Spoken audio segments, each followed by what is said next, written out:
Il était une fois, dans un lointain royaume où les nations luttaient pour le contrôle de la terre et des ressources, un homme nommé l'Épée de Feu. L'Épée de Feu était courageux, fort et aimé de tous. Né dans un petit village, il possédait des capacités exceptionnelles que personne ne soupçonnait jusqu'à ce qu'il commence à mener des guerres pour défendre son peuple. Le royaume de lumière auquel appartenait l'Épée de Feu vivait en paix, jusqu'au jour où un roi tyrannique nommé l'Ombre de la Mort envahit leur terre. L'Ombre de la Mort commandait une armée de monstres et de troupes entraînées, et partout où il allait, le feu et la fumée obscurcissaient le ciel. Il envoya ses messagers au royaume de lumière, les menaçant de destruction s'ils ne se soumettaient pas à lui. Les chefs se réunirent dans le château pour discuter des options, mais tous étaient dans la confusion. Leurs armées étaient moins nombreuses et moins bien entraînées comparées à celles de l'Ombre de la Mort. Soudain, l'Épée de Feu entra dans la salle et parla avec bravoure. Nous ne nous inclinerons pas devant l'Ombre de la Mort.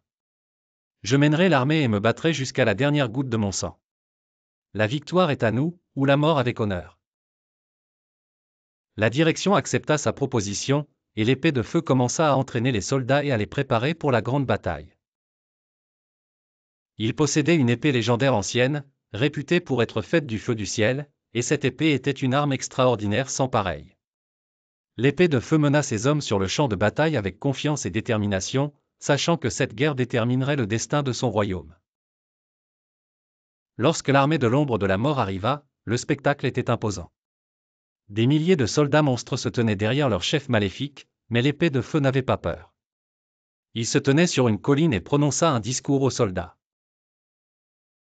Aujourd'hui, soit nous forgeons la gloire, soit nous périssons en héros.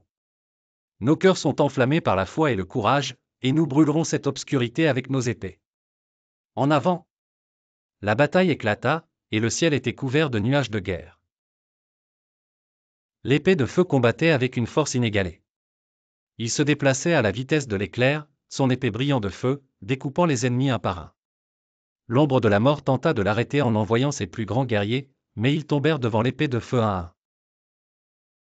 L'Épée de Feu s'approcha enfin de l'Ombre de la Mort.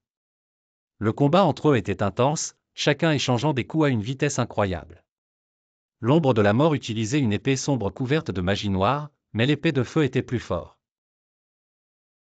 Dans un moment décisif, l'Épée de Feu rassembla sa force et frappa avec puissance l'Épée de l'Ombre de la Mort, la brisant en deux.